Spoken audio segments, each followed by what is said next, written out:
괴물 같은 년 여기까지 따라왔네. 어? 어? 이 새끼 드디어 잡았다. 또 악몽에 눈을 떴어요. 다시 잠을 청해봅니다. 또 꿈이었어요. 잘 때마다 매번 그 남자가 나오는 악몽을 꿔요. 잠을 포기하고 일어나서 화장실로 갔어요. 거울을 보다가 손으로 얼굴을 가렸습니다.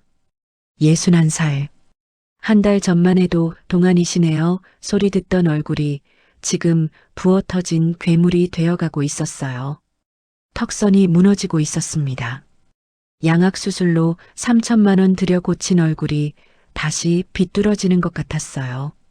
몸무게는 한 달 새 12kg이 늘었고 통장 잔고는 마이너스 18억 4천만 원이었습니다. 냉장고에는 치킨 4마리, 피자 2판, 아이스크림 5통이 쌓여 있었어요. 먹어도 배가 고팠습니다. 아니, 정확히는 입이 심심했어요. 사장님, 월급 주세요. 문 열어주세요. 직원들이 공장 셔터를 두드리는 소리가 들렸습니다. 저는 사무실 소파에 누워 라면을 후루룩 먹으며 그 소리를 들었어요. 61살, 35명을 먹여 살리던 한아름공예 대표이사, 22억 자산가, 양악수술, 눈매 교정, 코 수술까지 해서 우아하시네요. 소리 듣던 여자. 그 남자를 만나기 전까지는 괜찮았는데요. 그 남자가 제 허벅지를 쓰다듬던 그 손으로 제 인생을 망가뜨렸습니다. 어떻게 이렇게 됐을까요? 안녕하세요. 저는 한미선입니다. 전통 나전칠기 공예가이자 한아름공예 대표였어요. 과거형으로 말하는 이유는 이제 회사가 없어졌기 때문입니다. 61살. 키는 176cm. 평생 제 키 때문에 괴물이라는 소리를 들었어요. 여자애가 키가 왜 그렇게 크냐, 얼굴도 비뚤어졌는데 키까지 크면 정말 괴물 같다. 그런 말들이었습니다. 중학교 때부터 시작됐어요. 같은 반 남자애들이 제 뒤를 따라다니며 킹콩, 킹콩하고 불렀습니다. 여자애들은 더 잔인했어요. 걔는 거울 보면 소리 지르겠다. 얼굴 한쪽이 쏠려서 귀신 같다. 그런 말들을 제 앞에서 수군거렸습니다. 고등학교 3학년 때 처음이자 마지막 연애를 했어요. 같은 반 최진호라는 남학생이었습니다. 공부를 잘하는 애는 아니었지만 저한테는 잘해줬어요.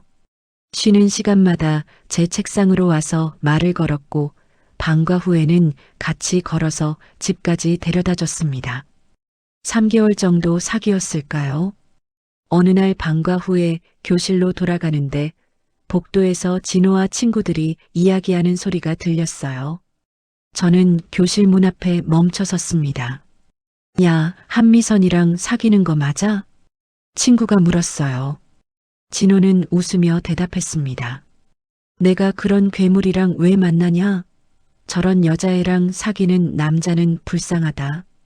얼굴도 비뚤어졌는데 키는 왜 그렇게 큰지 모르겠어. 친구들이 웃었어요. 저는 그 자리에서 얼어붙었습니다. 숨을 쉴 수가 없었어요. 다리가 후들후들 떨렸습니다. 그날 이후로 진호와 헤어졌어요. 아니, 정확히는 학교를 가지 않았습니다. 3개월 동안 학교에 나가지 않다가 검정고시로 졸업장을 땄어요. 그리고 결심했습니다. 남자는 만나지 말자. 사랑은 나 같은 사람한테 어울리지 않는다. 대신 일을 하자. 일은 배신하지 않는다. 19살 때 전통 나전칠기 공예학원에 등록했어요. 나전칠기는 오칠한 표면에 자개를 붙여서 무늬를 만드는 전통 공예입니다. 처음에는 그냥 손으로 뭔가를 만드는 게 좋았어요. 말을 하지 않아도 되고 사람들 눈치를 보지 않아도 되니까요. 20살 때 작은 공방에 취직했습니다. 월급은 50만 원이었어요. 하루 12시간씩 일했고 주말에도 나갔습니다. 장인 선생님은 무뚝뚝한 분이었지만 제 손재주를 알아봐 주셨어요. 너는 손이 빠르고 섬세하다. 이 일 계속하면 잘할 거다. 선생님이 그렇게 말씀하셨을 때 처음으로 제가 인정받는다는 느낌을 받았습니다. 얼굴이 어떻게 생겼든 키가 얼마나 크든 상관없었어요. 제 손으로 만든 작품이 아름다우면 그걸로 충분했습니다. 25살 때 작은 원룸에서 혼자 작업실을 차렸어요. 자본금은 공방에서 모은 800만 원이 전부였습니다. 명절 선물용 나전칠기 소품을 만들어서 남대문 도매상에 납품했어요. 한 달에 100만 원 정도 벌었습니다. 30살, 40살, 50살. 시간이 흘렀지만 제 삶은 크게 달라지지 않았어요. 아침에 일어나서 공방에 가고 오칠을 하고 자개를 붙이고 다시 칠을 하고 말리고 그렇게 하루가 갔습니다. 친구도 없었고 연애도 하지 않았어요. 명절 때 가족들을 만나는 게 전부였습니다. 엄마는 가끔 걱정하셨어요. 미선아, 결혼은 안 할 거니? 혼자 늙으면 외롭다. 괜찮다고 대답했습니다. 혼자가 편하다고요. 실제로 그랬어요. 누군가를 만나서 상처받느니 혼자 사는 게 훨씬 나았습니다. 하지만 가끔 밤에 잠들기 전에 생각했어요. 만약 제 얼굴이 예뻤다면 어땠을까? 키가 작고 귀엽게 생긴 여자였다면 누군가 저를 사랑해줬을까? 그런 생각을 하다가 스스로 비웃었습니다. 쓸데없는 상상이라고요. 그렇게 40년이 흘렀습니다. 61살이 된 지금 돌이켜보면 그때가 제일 평화로웠던 것 같아요. 가난했지만 빚은 없었고 외로웠지만 상처받지도 않았으니까요. 그런데 그 평화가 깨진 건 2003년이었습니다. 2003년 9월 텔레비전을 보다가 깜짝 놀랐습니다. 드라마 대장금이었어요. 조선시대 궁중 음식과 의술 이야기였는데 화면에 나전칠기 소품들이 자꾸 나왔습니다. 밥상, 찻상, 약장, 보석함. 제가 평생 만들던 것들이 화면 가득 비쳤어요. 그때만 해도 그냥 신기하다고만 생각했습니다. 우리 전통 공예가 드라마에 나오니 기분이 좋았어요. 하지만 그게 제 인생을 바꿀 줄은 몰랐습니다. 드라마가 끝나고 한 달쯤 지났을 때였어요. 남대문 도매상 사장님한테서 전화가 왔습니다. 미선 씨, 요즘 나전칠기 물량 더 못 만들어요? 주문이 미쳐 돌아가는데 물건이 없어서 못 팔겠어요. 처음에는 무슨 말인지 이해가 안 됐어요. 명절도 아닌데 갑자기 왜 주문이 많냐고 물었습니다. 사장님이 웃으며 대답했어요. 대장금 때문이에요. 일본에서 난리가 났어요. 한국 전통 공예품 달라고 백화점마다 난리예요. 그날부터 일이 폭발적으로 늘어났습니다. 하루에 10시간씩 일해도 주문을 다 못 맞췄어요. 혼자서는 도저히 감당이 안 됐습니다. 51살에 처음으로 직원을 뽑았어요. 20살 여자애 둘이었습니다. 처음에는 월급 주는 게 무서웠어요. 제 돈도 아니고 남 먹여 살린다는 게 부담스러웠습니다. 하지만 일손이 늘으니까 확실히 달랐어요. 한 달에 100만 원 벌던 제가 300만 원을 벌기 시작했습니다. 2004년에는 직원을 5명으로 늘렸어요. 원룸 작업실이 좁아서 20평짜리 공장으로 이사했습니다. 보증금 3천만 원에 월세 100만 원이었는데 그때는 그 돈이 엄청나게 큰 돈 같았어요. 대장금 열풍은 일본을 넘어 중국, 대만, 동남아까지 퍼져나갔습니다. 한류라는 단어가 뉴스에 나오기 시작했어요. 한국 드라마, 한국 음악, 한국 음식, 그리고 한국 전통 공예품, 나전칠기 주문은 끝도 없이 들어왔습니다. 2005년 직원이 15명이 됐어요. 공장도 50평으로 확장했습니다. 바이어들이 직접 공장으로 찾아왔어요. 일본, 중국, 홍콩에서 온 사람들이었습니다. 영어도 못하는 제가 통역 직원을 고용해서 미팅을 했어요. 처음에는 명절 선물 세트 위주였습니다. 작은 보석함, 거울, 필통 같은 소품들이었어요. 그런데 바이어들이 더 큰 걸 원했습니다. 차상, 밥상, 장롱, 심지어 병풍까지요. 단가가 10만 원에서 100만 원, 200만 원으로 올라갔습니다. 2007년 제 나이 55살에 법인을 만들었어요. 한아름공예 주식회사. 직원은 25명이었고 공장은 100평이었습니다. 그의 매출이 10억을 넘었어요. 통장에 돈이 쌓이기 시작했습니다.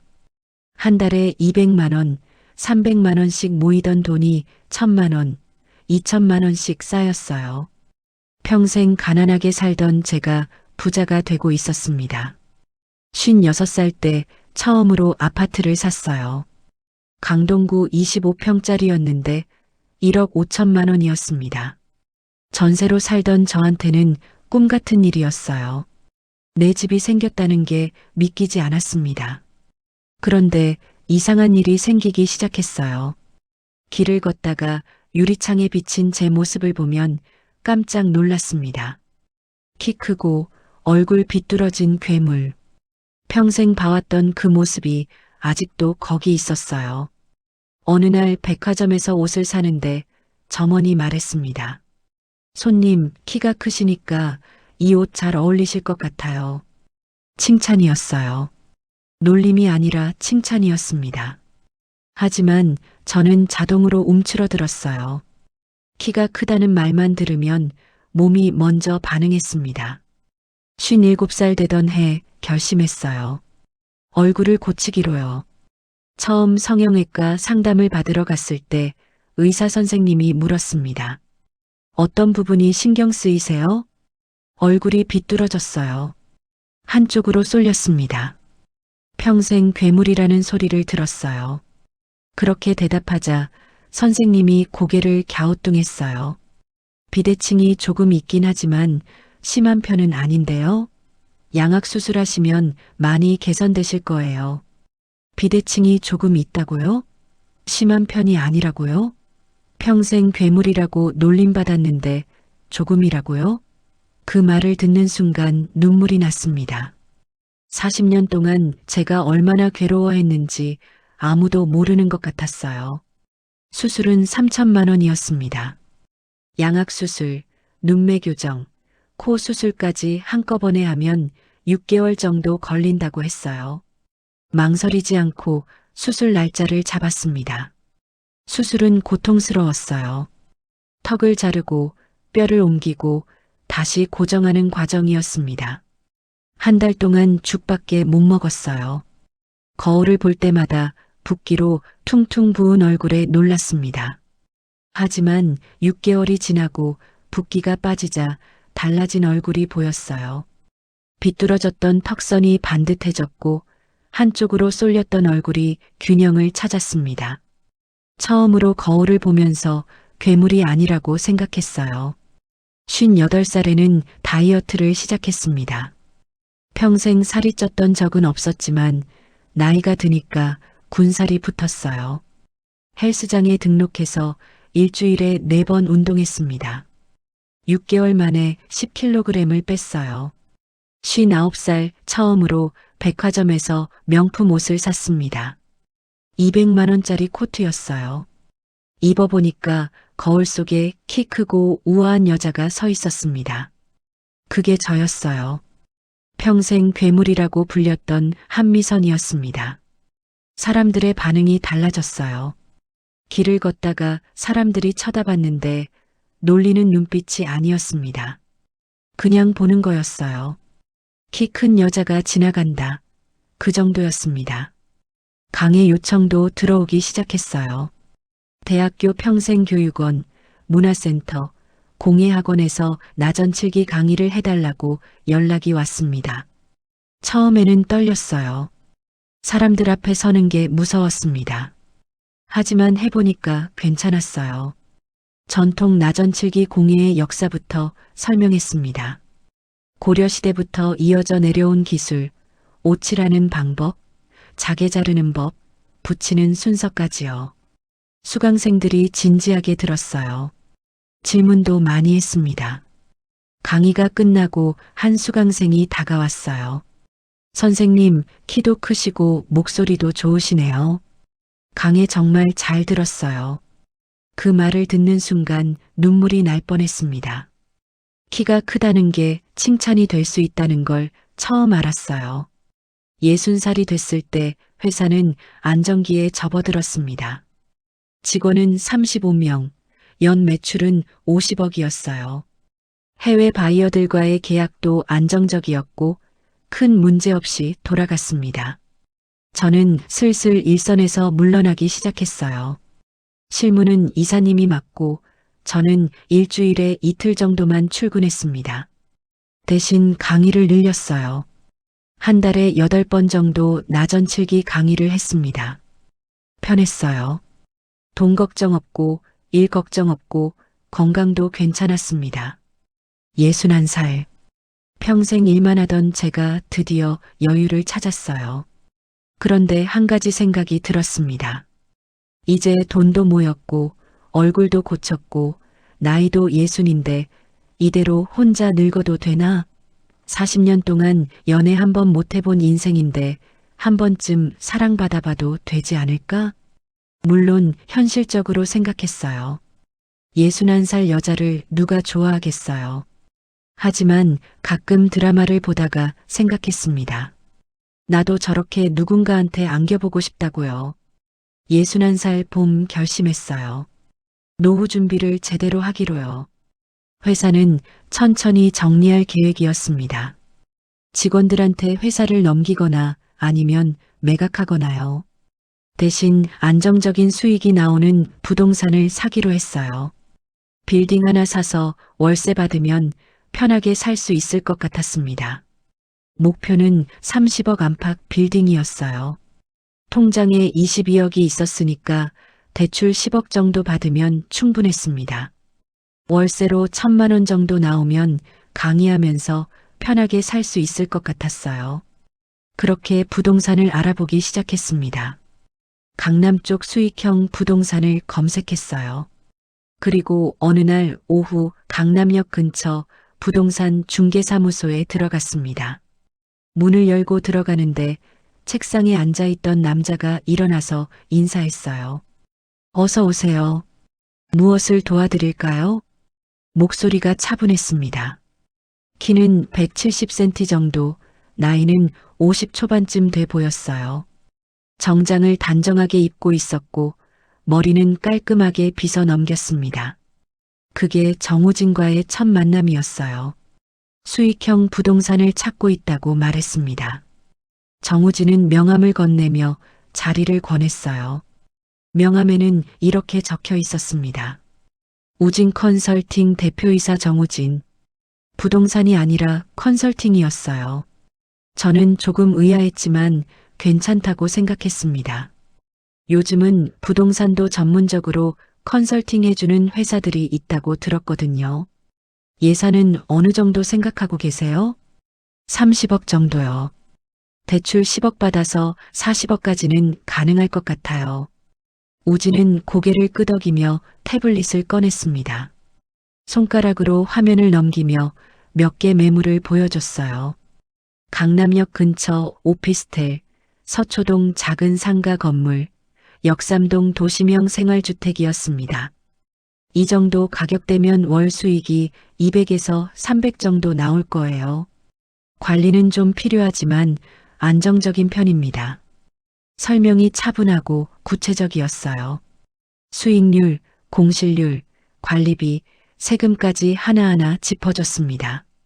다른 부동산에서는 그냥 좋다, 괜찮다, 이 정도로만 얘기했는데 우진은 달랐어요. 실제로 보러 가보시는 게 좋을 것 같은데 시간 되세요? 네, 괜찮아요. 그렇게 첫 번째 빌딩을 보러 갔습니다. 우진의 차였어요. 검은색 제네시스였는데 깔끔하게 관리된 차였습니다. 조수석에 타니까 은은한 방향제 냄새가 났어요. 차 안에서 우진이 물었습니다. 혹시 무슨 일 하세요? 죄송한데 투자 성향 파악하려면 직업을 알아야 해서요. 나전칠기 공예 회사 운영하고 있어요. 한아름 공예요. 아, 전통 공예요? 멋진 일 하시네요. 정말 그렇게 생각하는 것 같았어요. 사교적인 말이 아니라 진심으로 관심 있어 보였습니다. 회사는 어떻게 시작하셨어요? 직원은 몇 명이에요? 이런 질문들을 자연스럽게 했어요. 처음에는 조심스럽게 대답했습니다. 남자와 이렇게 얘기해 본 지가 40년 만이었거든요. 하지만 우진은 편안하게 들어줬어요. 고개를 끄덕이며 호응했고 적절한 타이밍에 질문을 했습니다. 첫 번째 건물은 강남역 근처 6층짜리 오피스텔이었어요. 35억이었습니다. 엘리베이터를 타고 올라가면서 우진이 설명했어요. 여기는 임차인이 안정적이에요. 대부분 1년 이상 장기 계약이고 공실도 거의 없습니다. 다만 건물이 20년 됐어서 조만간 보수 비용이 들어갈 수 있어요. 옥상까지 올라가서 건물 상태를 확인했습니다. 우진은 벽을 손으로 톡톡 두드리며 균열을 확인했고 배수구도 들여다봤어요. 전문가처럼 보였습니다. 두 번째 건물은 서초동에 있었어요. 40억짜리 작은 상가였습니다. 1층은 편의점, 2층부터 6층까지는 사무실이었어요. 우진이 각 층을 돌면서 설명했습니다. 1층 편의점은 가맹점이라 본사 관리라 안정적이에요. 위층 사무실들도 법무법인, 회계법인이라 장기 임대 가능성이 높고요. 다만 역에서 5분 정도 걸어야 해서 공실라면 채우기가 조금 어려울 수 있어요. 좋은 점과 나쁜 점을 동시에 얘기해 줬어요. 무조건 사라고 하지 않았습니다. 오히려 단점을 먼저 설명했어요. 그게 오히려 신뢰가 갔습니다. 세 번째 건물은 역삼동 도심형 생활주택이었어요. 32억이었습니다. 원룸 30개가 있는 건물이었어요. 우진이 한 층씩 올라가며 방 상태를 확인했습니다. 여기는 젊은 직장인들이 많이 살아요. 회전율이 빠른 편이라 관리가 필요하지만 수익률은 괜찮습니다. 다만 대표님 연세 생각하면 관리가 좀 부담되실 수도 있어요. 제 나이를 생각해서 조언해 주는 게 고마웠어요. 그냥 비싼 거 팔아서 수수료 챙기려는 사람이 아니라 제 입장에서 생각해 주는 것 같았습니다. 세 곳을 다 보고 나서 카페에 앉았어요. 우진이 커피를 사오면서 뭐 드실래요? 하고 물었습니다. 아메리카노요. 그렇게 대답했어요. 커피를 마시면서 우진이 정리해 줬습니다. 각 건물의 장단점, 예상 수익률, 관리 포인트까지요. 태블릿에 표로 정리된 자료를 보여주면서 설명했어요. 제 생각에는 두 번째 서초동 건물이 대표님한테 제일 맞을 것 같아요. 관리가 편하고 임차인이 안정적이고 수익률도 나쁘지 않으니까요. 그렇게 생각하세요? 네. 물론 최종 결정은 대표님이 하셔야죠. 천천히 생각해 보시고 연락 주세요. 집에 돌아와서도 우진 생각이 났어요. 목소리, 차분한 말투, 설명하는 방식, 배려하는 태도까지요. 40년 만에 남자랑 이렇게 오래 시간을 보냈다는 게 신기했습니다. 다음 날 우진한테 문자를 보냈어요. 어제 감사했습니다. 서초동 건물 좀 더 알아보고 싶은데 다시 볼 수 있을까요? 우진은 30분 만에 답장을 보냈습니다. 네, 대표님. 언제든지 연락 주세요. 제가 시간 맞춰드릴게요. 그렇게 다시 만났어요. 이번에는 서초동 건물 계약 조건을 자세히 알아봤습니다. 우진은 등기부등본을 떼서 보여주고 근저당 상황도 설명해줬어요. 감정가, 시세, 대출 가능 금액까지 하나하나 짚어줬습니다. 대출은 어느 은행에서 받는 게 좋을까요? 우진이 몇 개 은행을 추천했어요. 금리 비교까지 해줬습니다. 그리고 덧붙였어요. 급하게 결정하실 필요 없어요. 부동산은 큰 돈이 들어가는 일이니까 신중하게 생각하세요. 그 말이 오히려 더 믿음직스러웠습니다. 일주일에 한두 번씩 우진을 만났어요. 처음에는 부동산 얘기만 했습니다. 하지만 점점 다른 얘기도 하게 됐어요. 우진이 먼저 물었어요. 대표님은 주말에 뭐 하세요? 그냥 집에 있거나 강의 준비해요. 취미 같은 거 없으세요? 글쎄요, 일이 취미였으니까요. 우진이 웃었습니다. 저도 그래요. 일만 하다 보니까 취미가 없어졌어요. 그 말에 공감이 갔어요. 우진도 저처럼 일만 하며 산 사람 같았습니다. 어느 날 우진이 제안했어요. 대표님, 식사 한번 하시죠. 제가 맛있는 데 알아요. 처음에는 망설였습니다. 이게 비즈니스 관계를 넘어서는 건가 싶었어요. 하지만 거절할 이유도 없었습니다. 그냥 밥 한번 먹는 거잖아요. 강남역 근처 한정식 집이었어요. 조용하고 분위기 좋은 곳이었습니다. 우진이 메뉴를 추천해 줬어요. 음식이 나오면서 자연스럽게 얘기를 나눴습니다. 대표님은 어떻게 나전칠기 일을 시작하셨어요? 그 질문에 조금 망설였어요. 제 과거를 얘기하고 싶지 않았거든요. 하지만 우진이 진심으로 궁금해하는 것 같았습니다. 그냥 손으로 뭔가 만드는 게 좋았어요. 사람 상대하는 것보다요. 우진이 고개를 끄덕였어요. 이해돼요. 저도 사람 상대하는 게 어려웠거든요. 그래서 부동산 일 시작했어요. 건물은 거짓말 안 하잖아요. 그 말에 웃음이 났습니다. 오칠도 거짓말 안 한다고 대답했어요. 칠을 한 번 올리면 한 번 올린 만큼 쌓인다고요. 우진이 진지하게 들었습니다. 대표님 말씀 들으니까 장인 같아요. 그런 마음으로 일하는 사람이 요즘 드물어요. 그날 저녁 집에 돌아와서 가슴이 두근거렸습니다. 61살에 이런 기분을 느낄 줄 몰랐어요. 우진의 목소리, 웃는 모습, 진지하게 듣던 표정이 자꾸 떠올랐습니다. 이상했어요. 분명 부동산 상담을 받으러 간 건데 왜 자꾸 우진 생각이 날까요? 거울을 보면서 혼자 웃었습니다. 바보 같다고 생각했어요. 61살 여자가 무슨 설렘이냐고요. 하지만 멈출 수가 없었어요. 우진한테서 문자가 오면 가슴이 뛰었고 만나기로 한 날이 기다려졌습니다. 그렇게 한 달이 지났어요. 부동산 얘기는 점점 줄어들고 일상 얘기가 늘어났습니다. 우진은 제 회사 얘기를 재미있어 했고 저는 우진의 부동산 경험담을 신기하게 들었어요. 어느 날 우진이 물었습니다. 대표님, 혹시 결혼하신 적 있으세요? 아니요. 평생 혼자 살았어요. 왜요?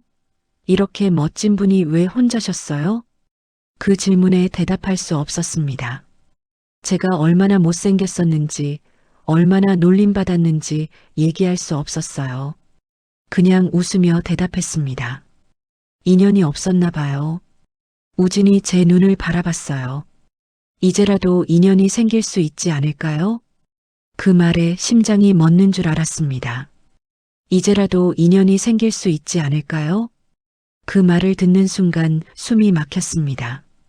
우진은 진지한 표정으로 저를 바라보고 있었어요. 농담이 아니었습니다. 저는 61살인데요. 우진이 웃었어요. 저도 53살이에요. 나이가 중요한가요?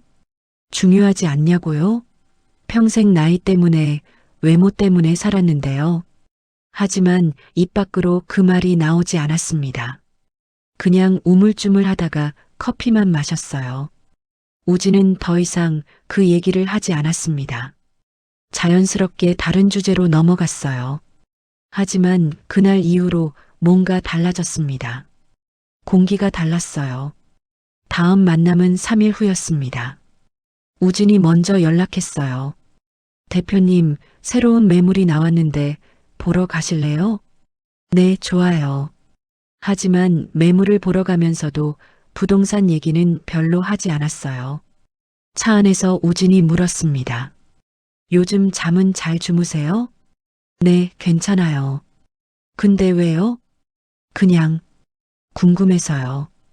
이상한 질문이었지만 나쁘지 않았어요. 누군가 제 잠을 걱정해 주다니요. 매물은 강남구 논현동 빌딩이었습니다. 45억짜리였어요. 예산보다 좀 높았지만 우진이 한번 보자고 했습니다. 여기는 투자 가치가 있어요. 지금은 좀 비싸 보이지만 5년 후에는 훨씬 오를 거예요. 빌딩을 둘러보는데 4층 빈 사무실이 있었어요. 우진이 문을 열고 들어갔습니다. 저도 따라 들어갔어요. 넓은 공간에 아무것도 없었습니다. 창문으로 햇빛이 들어왔어요. 우진이 창가에 서서 밖을 바라봤습니다. 저도 옆에 섰어요. 한동안 아무 말도 하지 않았습니다. 그냥 같이 서서 밖을 봤어요. 그때 우진이 말했습니다. 미선 씨. 예. 처음으로 이름을 불렀어요. 대표님이 아니라 미선 씨라고요. 심장이 쿵쿵 뛰었습니다. 미선 씨는 정말 특별한 분이에요. 특별하다니요. 저는 평생 특별한 적이 없었는데요. 괴물, 비뚤어진 얼굴, 키 큰 여자, 그런 말만 들었는데요. 왜 그렇게 생각하세요? 우진이 저를 돌아봤습니다. 평생 한 가지 일을 묵묵히 하신 것, 혼자서 회사를 일으킨 것, 사람들 눈치 안 보고 사신 것, 그게 다 특별한 거예요. 그 말에 눈물이 날 뻔했습니다. 평생 누구도 저를 특별하다고 말해준 적이 없었어요. 우진이 한 발짝 가까이 다가왔습니다. 제 손을 잡았어요. 따뜻했습니다. 미선 씨, 저랑 만나주실 수 있을까요? 만난다는 게 무슨 뜻인지 알았어요. 부동산 상담이 아니라 연애를 하자는 뜻이었습니다. 61살의 연애를요. 저는 연애 같은 거 해본 적이 없어요. 괜찮아요. 저도 오래전 일이에요. 같이 천천히 배우면 되죠. 천천히 배운다고요. 61살과 53살이 연애를 배운다고요. 말도 안 되는 소리였지만 거절할 수가 없었습니다. 그렇게 우진과 만나기 시작했어요. 처음에는 어색했습니다. 뭘 해야 할지 몰랐어요. 우진이 먼저 손을 잡았고 제가 어색하게 잡았습니다. 영화도 봤어요. 50년 넘게 살면서 영화관에 간 게 손에 꼽았는데요. 우진이 표를 끊고 팝콘을 사줬어요. 영화를 보는 동안 우진이 제 손을 잡고 있었습니다. 저녁도 자주 먹었어요. 우진은 맛집을 많이 알고 있었습니다. 이탈리안, 일식, 프렌치까지요. 저는 평생 김치찌개, 된장찌개만 먹고 살았는데 우진과 함께 새로운 음식들을 먹었어요. 어느 날 우진이 물었습니다. 미선 씨, 제 집에 올래요? 순간 멈칫했어요. 집에 간다는 게 무슨 뜻인지 알았거든요. 저는 그런 거. 우진이 웃었어요. 아니에요. 그냥 차 한잔 하려고요. 제가 커피 내리는 거 좀 자신 있거든요. 정말이었어요. 우진의 집은 잠실 타워 팰리스였습니다. 30평 정도 되는 깔끔한 아파트였어요. 우진이 원두를 갈아서 커피를 내렸습니다. 향이 좋았어요. 소파에 앉아서 커피를 마셨습니다. 창밖으로 한강이 보였어요. 우진이 제 옆에 앉았습니다. 가까웠어요. 미선 씨. 네. 편하게 있어요. 아무것도 안 할 거예요. 하지만 우진은 제 어깨에 손을 올렸습니다. 천천히 제 쪽으로 기울었어요. 심장이 터질 것 같았습니다. 우진이 제 입술에 키스했어요. 평생 처음이었습니다. 61살에 처음으로 키스를 했어요. 우진의 입술은 부드러웠습니다.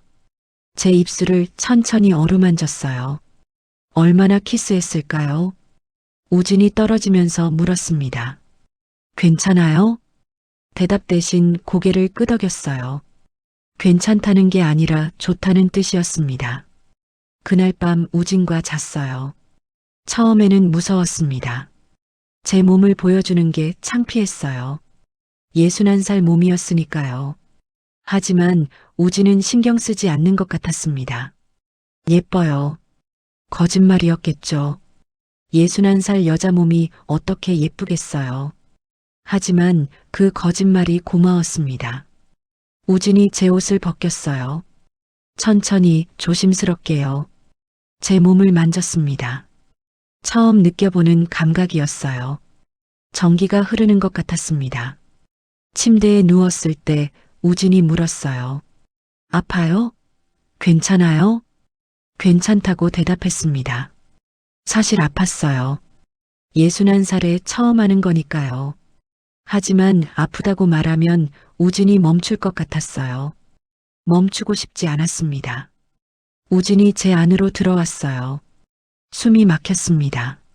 아프면서도 이상하게 좋았어요. 우진이 천천히 움직였습니다. 제 귀에 속삭였어요. 사랑해요, 미선 씨. 그 말을 들으면서 울었습니다. 61살에 처음으로 사랑한다는 말을 들었어요. 그날 밤 우진의 집에서 잤습니다. 우진의 품에 안겨서 잤어요. 평생 이런 기분을 몰랐습니다. 따뜻했어요. 안전했어요. 아침에 눈을 떴을 때 우진이 아침을 준비하고 있었어요. 토스트와 계란 요리였습니다. 같이 앉아서 아침을 먹었어요. 맛있어요? 네, 맛있어요. 사실 맛은 잘 모르겠었어요. 그냥 행복했습니다. 그날 이후로 일주일에 서너 번씩 우진을 만났어요. 회사 일도 손에 안 잡혔습니다. 강의도 제대로 못했어요. 머릿속에 우진 생각밖에 없었습니다. 밤에 잠들기 전에 우진한테 문자를 보냈어요. 잘 자요. 우진도 답장을 보냈습니다. 꿈에서 만나요, 미선 씨. 그 문자를 보고 또 울었습니다. 행복해서 우는 게 이런 건가 싶었어요. 한 달쯤 지났을 때 우진이 말했습니다. 미선 씨, 우리 같이 살까요? 같이 산다고요? 네. 결혼까지는 아니더라도 같이 살면 좋을 것 같아요. 망설여졌어요. 61살의 동거를요. 하지만 거절할 이유도 없었습니다. 사실 저도 매일 우진을 보고 싶었거든요. 생각해 볼게요. 천천히 생각해요. 급하지 않아요. 하지만 2주 후에 답을 했어요. 같이 살자고요. 우진이 환하게 웃었습니다. 그 즈음 우진이 새로운 제안을 했어요. 미선 씨, 빌딩 다시 알아볼까요? 더 좋은 거 나왔어요. 예산이 30억이라고 했잖아요. 그게요, 제 생각에는 미선 씨한테 더 큰 게 좋을 것 같아요. 더 큰 거요? 네. 강남 코어에 100억 정도 되는 빌딩이요.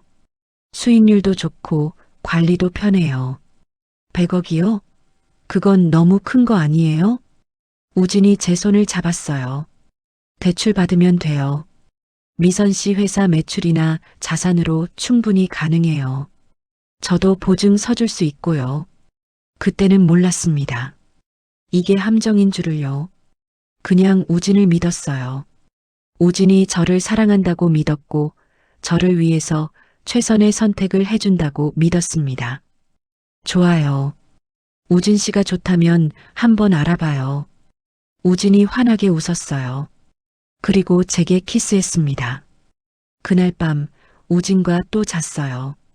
이번에는 더 격렬했습니다. 우진이 제 몸을 거칠게 만졌고 저도 우진을 안았어요. 땀이 흘렀습니다. 숨이 찼어요. 사랑해요, 미선 씨. 정말 사랑해요. 저도 사랑한다고 대답했습니다. 평생 한 번도 해본 적 없는 말이었어요. 그때는 정말 몰랐습니다. 이 사랑이 제 인생을 망가뜨릴 줄은요. 우진이 보여준 빌딩은 강남역 바로 앞이었습니다. 10층짜리 상가 건물이었어요. 105억이었습니다. 처음 가격을 들었을 때 기절할 뻔했어요. 105억이요? 그건 너무 큰 거 아니에요? 우진이 차분하게 설명했습니다. 미선 씨, 부동산은 입지가 전부예요. 강남역 바로 앞이면 공실 걱정 없어요. 지하철역에서 1분 거리고 주변에 오피스 빌딩 천지예요. 태블릿으로 수익 구조를 보여줬어요. 1층부터 10층까지 전부 임대 중이었습니다. 월 임대료 총액이 8천만 원이었어요.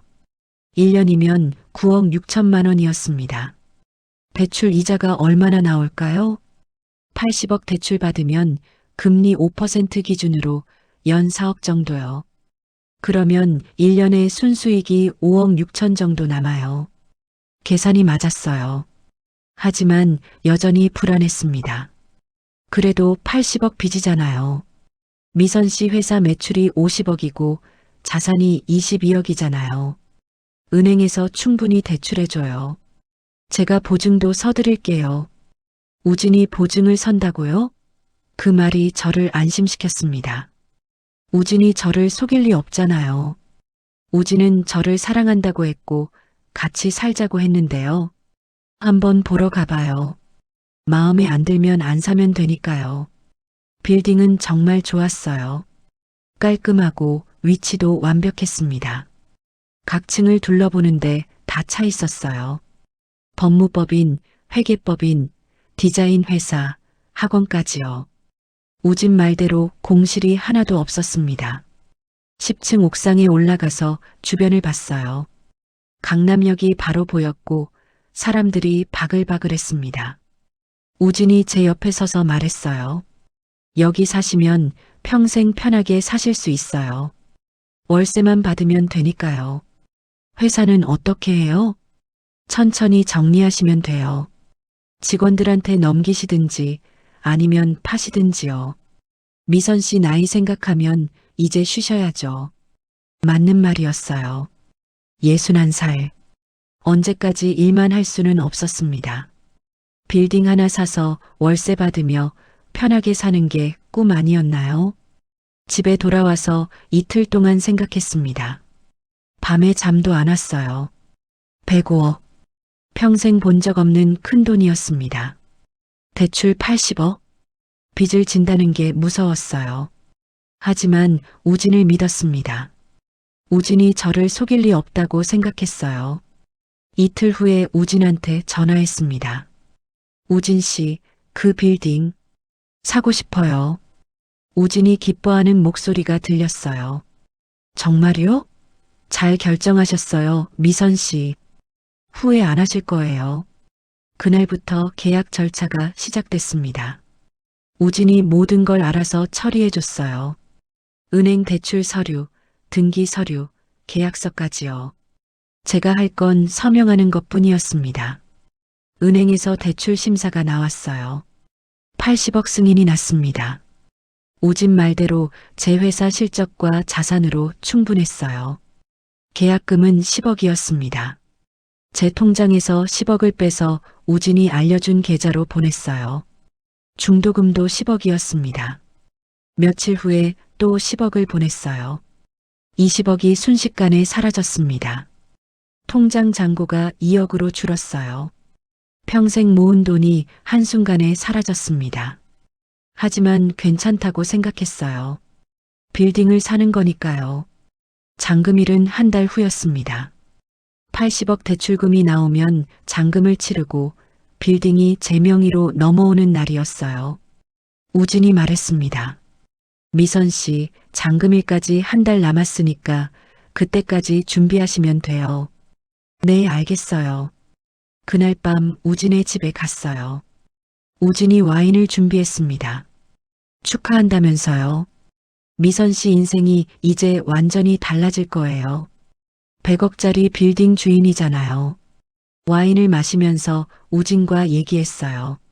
앞으로 어떻게 살지, 같이 여행도 가고 해외도 나가보고요. 행복한 상상이었습니다. 그날 밤도 우진과 잤어요. 우진이 유난히 격렬했습니다. 제 몸을 세게 안았고 거칠게 키스했어요. 사랑해요, 미선 씨. 계속 반복해서 말했습니다. 잠들기 전에 우진이 속삭였어요. 평생 미선 씨 옆에 있을게요. 그 말을 믿었습니다. 장금일 일주일 전부터 이상한 일이 생기기 시작했습니다. 우진한테 전화했는데 안 받았어요. 문자를 보냈는데 답이 없었습니다. 하루, 이틀이 지나도 연락이 없었어요. 처음에는 바쁜가 보다 생각했습니다. 잔금 준비하느라 정신없겠지요. 하지만 4일째 되던 날 불안해지기 시작했어요. 우진 씨, 연락 좀 주세요. 걱정돼요. 문자를 보냈지만 읽지도 않았습니다. 전화는 계속 꺼져 있었어요. 잔금일 3일 전 우진의 집으로 찾아갔습니다. 잠실 타워팰리스요. 초인종을 눌렀지만 아무도 나오지 않았어요. 관리실에 물어봤습니다. 혹시 3500호 정우진 씨 계세요? 관리인이 고개를 갸우뚱했어요. 3500호요? 거기 공실인데요. 공실이요? 아니에요. 제가 며칠 전에도 거기서 잤는데요. 관리인이 확인해 보더니 말했습니다. 아, 단기 임대였네요. 한 달 계약이었고 2주 전에 계약 끝났어요. 단기 임대라고요? 우진은 거기 산다고 했는데요. 가슴이 철렁했습니다. 잔금일 2일 전 우진이 일했다는 부동산 사무실로 갔어요. 강남역 근처 우진 컨설팅이었습니다. 하지만 사무실은 텅 비어 있었어요. 문에 임대 안내 스티커가 붙어 있었습니다. 옆 부동산에 들어가서 물어봤어요. 혹시 옆에 우진 컨설팅 아세요? 사무실 주인이 고개를 저었습니다. 우진 컨설팅이요? 그런 회사 들어본 적 없는데요. 거기 한 달 전에 누가 짧게 임대했다가 나갔어요. 한 달 전이요? 네. 한 달 계약하고 바로 나갔어요. 다리에 힘이 풀렸습니다. 잔금일 하루 전 경찰서에 갔어요. 사기당한 것 같다고 신고했습니다. 경찰이 물었어요. 피해 금액이 얼마죠? 20억입니다. 연세가 61살입니다. 경찰이 한숨을 쉬었어요. 어떻게 20억을 그 사람한테 설명할 수 없었습니다. 어떻게 설명해요? 61살에 생전 처음 연애를 해서 생전 처음 섹스를 해서 사랑한다는 말을 처음 들어서 20억을 줬다고요. 경찰이 신고 접수를 했습니다. 정우진을 찾아보겠다고 했어요. 하지만 표정이 좋지 않았습니다. 솔직히 말씀드리면 찾기 어려울 수 있어요. 이런 부동산 사기는 보통 조직적으로 움직이거든요. 조직이요? 네. 여러 명이 역할 분담해서 피해자를 속여요. 돈 받으면 해외로 도망가는 경우가 많고요. 해외요? 잔금일이 됐습니다. 은행에 가서 대출금 80억을 받았어요. 하지만 우진은 나타나지 않았습니다. 전화도 안 받았고 문자도 안 읽었어요. 빌딩 매도인한테 연락했습니다. 잔금 치르러 가야 한다고요. 하지만 매도인이 이상한 소리를 했어요. 무슨 말씀이세요? 저희는 계약한 적 없는데요. 계약서가 있어요. 여기 도장도 찍혀 있고요. 그거 위조예요. 저희 도장이 아니에요. 모든 게 가짜였습니다. 계약서도 가짜, 도장도 가짜, 매물도 가짜였어요. 우진이 저를 속인 거였습니다. 경찰서에서 나온 후 멍하니 거리를 걸었습니다. 20억이 사라졌어요. 통장에 남은 돈은 2억뿐이었습니다. 평생 모은 돈이 한순간에 증발했어요. 하지만 돈보다 더 큰 게 사라졌습니다. 우진이 사라졌어요. 집에 돌아와서 우진이 보낸 문자들을 다시 읽었습니다. 사랑해요, 미선 씨. 평생 함께 할게요. 미선 씨는 특별한 사람이에요. 전부 거짓말이었어요. 핸드폰을 벽에 던졌습니다. 액정이 깨졌어요. 소리를 지르고 싶었지만 소리가 나오지 않았습니다. 그냥 바닥에 주저앉아서 울었어요. 왜 저를 속였을까요? 제가 뭘 잘못했나요? 그냥 사랑받고 싶었을 뿐인데요. 핸드폰이 울렸습니다. 깨진 액정이지만 전화는 왔어요. 은행이었습니다. 한미선 고객님, 대출금 80억이 실행됐습니다. 첫 이자, 납부일은 다음 달 15일이고 금액은 3,300만 원입니다. 3,300만 원. 한 달에 3,300만 원씩 이자를 내야 한다고요. 1년이면 4억이에요. 회사 매출이 50억이지만 순이익은 10억 정도였어요. 거기서 직원 월급, 재료비, 공장 임대료 빼면 남는 게 없었습니다. 이자를 어떻게 내요? 다음 날 회사에 갔습니다. 직원들이 반갑게 인사했어요. 사장님 다녀오셨어요? 웃으며 대답했습니다. 직원들한테 말할 수 없었어요. 제가 20억을 날렸다고, 회사가 위험하다고요. 이사가 물었습니다. 사장님, 빌딩은 잘 사셨어요? 아직이에요. 조금 더 알아보고 있어요. 거짓말이었습니다. 빌딩은 없었어요. 20억만 날렸어요. 일주일 후 경찰한테서 연락이 왔습니다. 한미선 씨, 정우진 찾았어요. 정말요? 어디 있어요? 필리핀이요. 출국 기록 확인했어요. 피해 신고 이틀 전에 출국했어요. 필리핀이요? 네. 그리고 한 가지 더 알려드릴 게 있어요. 정우진은 기혼이에요. 부인하고 아이 둘이 필리핀에 살고 있어요. 머리가 하얘졌습니다. 기혼이요? 네. 부인이 필리핀 사람이고 아이들도 거기서 학교 다녀요. 정우진은 한국 왔다가 돈 벌면 필리핀 가는 식으로 살았어요. 그러면 저는 뭐예요? 경찰이 한숨을 쉬었어요. 로맨스 스캠이에요. 외로운 중년 여성 타깃으로 접근해서 돈 뺀 다음에 도망가는 수법이에요. 정우진 말고도 비슷한 피해 신고가 4건 더 있어요. 4건이요? 네. 전부 50대, 60대 여성이고 피해 금액 합치면 70억이에요. 저만 당한 게 아니었어요. 우진은 저만 속인 게 아니었습니다. 4명을 더 속였어요. 우진이 저한테 한 말들이 떠올랐습니다. 미선 씨는 특별해요. 사랑해요. 평생 함께 할게요. 전부 대본이었어요. 4명한테도 똑같은 말을 했겠죠. 집에 돌아와서 냉장고를 열었습니다. 치킨을 꺼내서 먹었어요. 손으로 뜯어 먹었습니다. 피자도 먹었어요. 아이스크림도 먹었어요. 먹어도 허전했습니다. 배는 불렀지만 마음은 비었어요. 거울을 봤습니다. 얼굴이 부어 있었어요. 한 달 사이에 10kg이 쪘습니다. 턱선이 무너지고 있었어요. 양악 수술로 고친 얼굴이 다시 무너지고 있었습니다. 3천만 원 들여서 고친 얼굴이요. 다시 괴물이 되고 있었어요. 한 달 후 은행 이자를 내야 했습니다. 3,300만 원이었어요. 회사 통장에서 뺐습니다. 이사가 물었어요. 사장님, 회사 돈 왜 빼세요? 개인적으로 쓸 일이 있어서요. 거짓말이었습니다. 이자 내는 거라고 말할 수 없었어요. 2달 후 또 3,300만 원을 냈습니다. 회사 운영 자금이 바닥나기 시작했어요.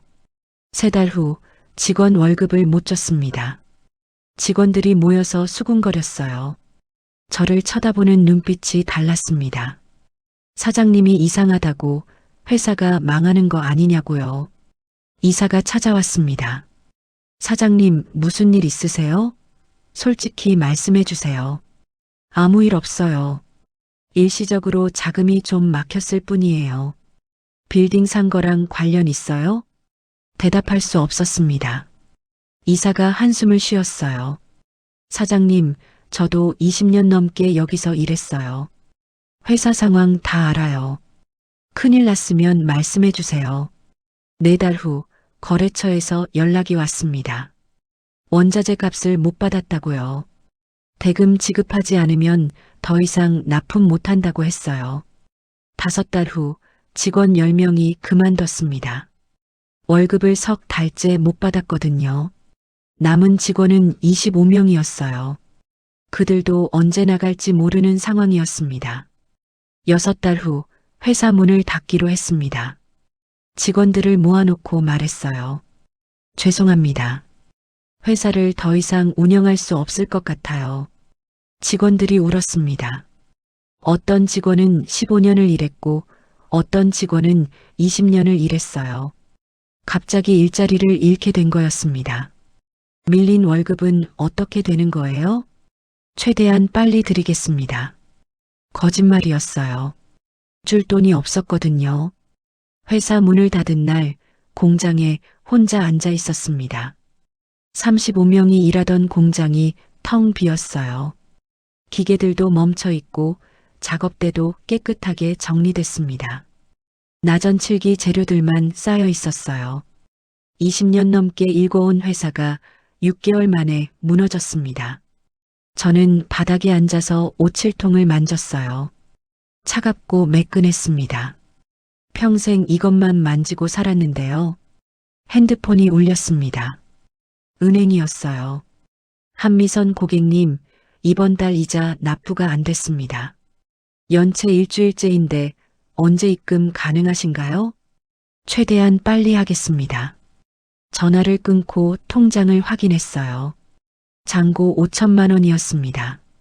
이자는 3,300만 원이에요. 내면 2천만 원밖에 안 남아요. 며칠 후 변호사한테서 연락이 왔습니다. 한미선 씨 맞으시죠?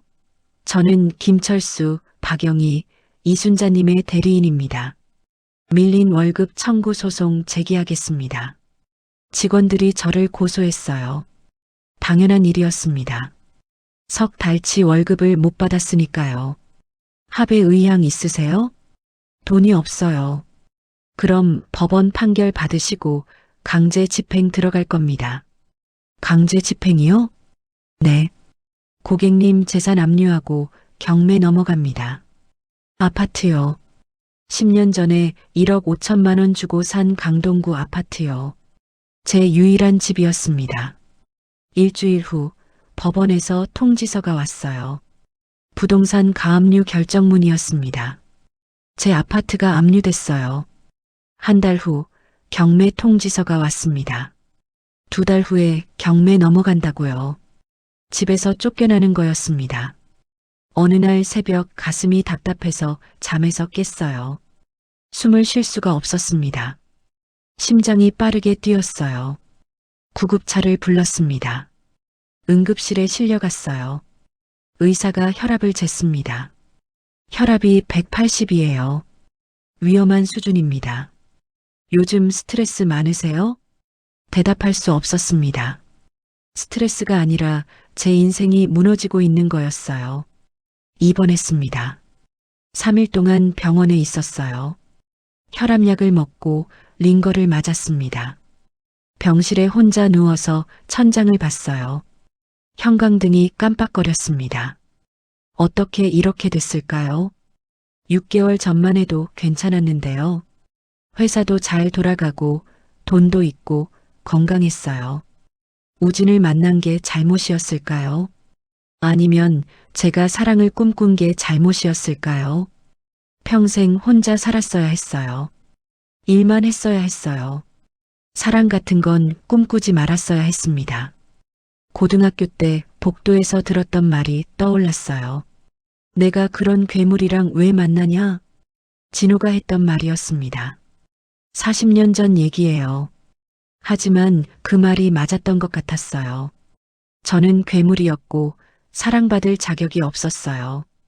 양악수술로 얼굴을 고쳐도 돈을 많이 벌어도 결국 저는 괴물이었습니다. 퇴원하고 집에 돌아왔습니다. 냉장고를 열었어요. 치킨 3마리, 피자 1판, 떡볶이 2개가 있었습니다. 전부 꺼내서 먹었어요. 손으로 뜯어먹고 입에 우겨 넣었습니다. 목이 메어도 계속 먹었어요. 거울을 봤습니다. 얼굴이 퉁퉁 부어 있었어요. 턱선은 완전히 무너졌고 다시 비대칭처럼 보였습니다. 3천만 원 들여서 고친 얼굴이 6개월 만에 원래대로 돌아갔어요. 다시 괴물이 됐습니다. 경찰한테서 연락이 왔어요. 한미선 씨, 정우진 조사 결과 나왔어요. 어떻게 됐어요? 필리핀 경찰이 조사했는데 정우진은 국제 사기 조직 일원이에요. 한국, 일본, 대만 여성들 상대로 똑같은 수법 썼어요. 국제 사기 조직이요? 네. 총책이 필리핀에 있고 한국에는 실행범들이 있어요. 정우진은 실행범 중 한 명이고요. 돈은 돌려받을 수 있어요? 경찰이 한숨을 쉬었습니다. 솔직히 어려워요. 이미 돈은 해외로 빠져나갔고 추적이 거의 불가능해요. 필리핀 경찰도 협조는 하지만 현실적으로 어려울 것 같아요. 그러면 제 20억은요? 돌아오지 않을 거예요. 전화를 끊고 바닥에 주저앉았습니다. 20억이 영원히 사라졌어요. 평생 모은 돈이요. 40년 동안 일해서 모은 돈이요. 그리고 80억 빚은 남아 있었습니다. 한 달 후 집행관이 집에 왔어요. 아파트명도 집행이었습니다. 한미선 씨 맞으시죠? 이 부동산은 경매로 넘어갔고 낙찰자가 명도 요청했습니다. 오늘 안으로 나가셔야 해요. 어디로 가요? 그건 제 소관이 아닙니다. 짐을 쌌어요. 옷 몇 벌, 나전칠기 도구들, 사진 앨범이 전부였습니다. 다른 건 다 버렸어요. 이삿짐 센터를 부를 돈도 없었습니다. 택시를 타고 고시원으로 갔어요. 한 달에 40만 원짜리 방이었습니다. 3평도 안 되는 방에 짐을 풀었어요. 침대 하나, 책상 하나가 전부였습니다. 창문으로 밖을 봤어요. 좁은 골목이 보였고 쓰레기통이 보였습니다. 61살, 22억 자산가였던 여자가 지금 고시원에 살고 있었어요. 고시원 방에서 한 달을 보냈습니다. 아침에 눈을 뜨면 천장이 보였어요. 곰팡이가 피어 있었습니다. 복도에서는 다른 방 사람들 기침 소리, 코 고는 소리가 들렸어요. 화장실은 공동이었습니다. 씻으려면 줄을 서야 했어요. 샤워장 바닥에는 머리카락이 엉켜 있었습니다. 61살에 이런 곳에서 산다는 게 믿기지 않았어요. 통장 잔고는 1,000만 원이었습니다. 고시원 월세 40만 원, 식비 50만 원, 교통비 10만 원. 한 달에 100만 원씩 쓰면 10개월 버틸 수 있었어요. 그 다음은 어떻게 하죠? 일을 해야 했습니다. 61살에 다시 일자리를 구해야 했어요. 나전칠기 학원에 연락했습니다. 제가 예전에 강의하던 곳이었어요. 혹시 강의 자리 있으세요? 학원 원장이 난처한 목소리로 대답했습니다. 미선 씨, 요즘 나전칠기 수강생이 많이 줄었어요. 한류 열풍도 식었고 젊은 사람들은 전통공예에 관심 없어요. 그럼 저는 어떻게 해요? 원장이 한숨을 쉬었어요. 솔직히 말씀드리면 미선 씨 소문 들었어요. 회사 망했다고, 사기당했다고요. 학원 입장에서는 그런 강사 쓰기가 좀... 알겠습니다. 전화를 끊었어요. 제 평판이 바닥에 떨어진 거였습니다. 다른 학원에도 연락했지만 비슷했어요. 다들 거절했습니다. 나이가 많다, 요즘 수강생이 없다, 자리가 없다. 핑계는 달랐지만 결국 같은 말이었어요. 저를 원하는 곳이 없었습니다. 어느 날 마트에 갔습니다. 계산대 앞에 구인 광고가 붙어 있었어요. 마트 직원 구합니다. 시급 9,500원. 나이 무관. 나이 무관이라는 말이 눈에 들어왔습니다. 점장한테 물어봤어요. 아직 구하세요? 네, 구합니다. 경력 있으세요? 마트는 처음이에요. 괜찮습니다. 일주일 교육 받으시면 돼요. 그렇게 마트에서 일하기 시작했어요. 61살에 마트 계산대에 앉았습니다. 하루 8시간, 주 5일 일했어요. 한 달에 150만 원 정도 받았습니다. 고시원 월세 내고 밥 먹고 교통비 쓰면 남는 게 없었어요. 저축은 꿈도 못 꿨습니다. 하지만 일은 해야 했어요. 안 그러면 거리에 나앉을 테니까요. 마트에서 석 달 일했을 때 동료가 물었어요. 언니, 나이가 어떻게 되세요? 61살이에요. 와, 그 나이에 일하시기 힘드시겠어요. 괜찮아요. 거짓말이었습니다. 힘들었어요. 하루 8시간 서 있으면 다리가 퉁퉁 부었습니다. 허리도 아팠어요. 하지만 쉴 수 없었습니다. 쉬면 돈이 안 들어왔어요. 6개월쯤 지났을 때 은행에서 연락이 왔습니다. 한미선 고객님, 대출이자 6개월째 연체 중이십니다. 원금 상환 요청 들어갑니다. 원금이요? 80억요? 네. 분할 상환 계획 세우셔야 해요. 돈이 없어요. 그럼 법적 조치 들어갑니다. 법적 조치가 뭐예요? 재산 압류하고 급여 압류 들어갑니다. 급여 압류요? 네. 고객님, 월급에서 일정 금액 공제됩니다. 한 달에 150만 원 버는데 거기서 또 떼어가면 어떻게 살아요? 은행 직원은 대답하지 않았습니다. 어느 날 고시원 방에서 거울을 봤어요. 얼굴이 완전히 달라져 있었습니다. 체중은 68kg까지 늘었어요. 턱선은 무너졌고 얼굴은 비대칭으로 돌아갔습니다. 3천만 원 들여서 고친 양악 수술이 완전히 물거품이 됐어요. 다시 괴물이 됐습니다. 거울 속의 저를 보면서 생각했어요. 결국 제자리로 돌아온 거구나. 평생 괴물이었고 잠깐 사람인 척했던 거구나. 우진이 떠올랐습니다. 미선 씨는 특별해요. 사랑해요. 그 말들이요. 전부 거짓말이었어요. 저는 특별하지 않았고 사랑받을 자격도 없었습니다. 1년이 지났습니다. 마트 일도 그만뒀어요. 허리가 너무 아파서 더 이상 못했습니다. 고시원에서 나와서 더 싼 곳으로 이사했어요. 한 달에 25만 원짜리 쪽방이었습니다. 2평도 안 되는 방이었어요. 남은 돈은 500만 원이었습니다.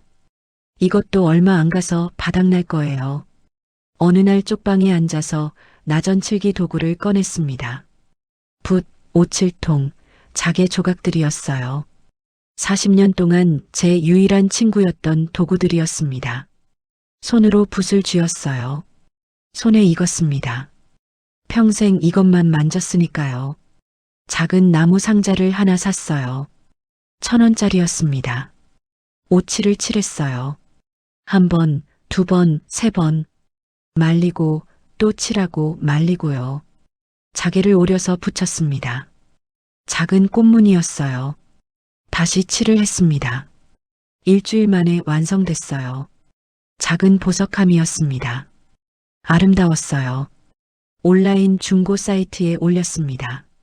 가격은 10만 원으로 했어요. 4일 후에 팔렸습니다.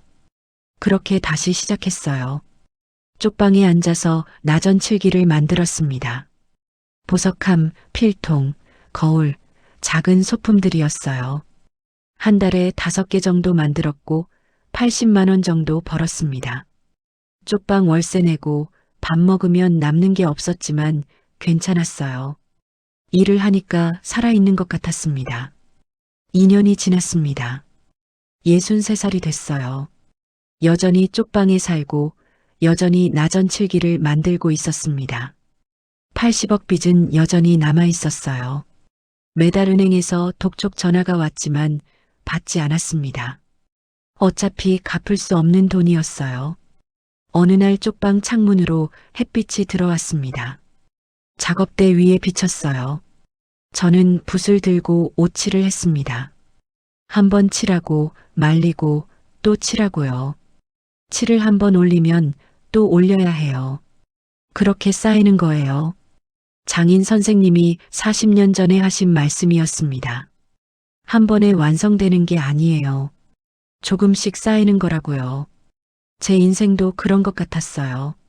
무너졌지만 다시 쌓아야 했습니다. 조금씩이요. 80억 빚을 다 갚을 수는 없을 거예요.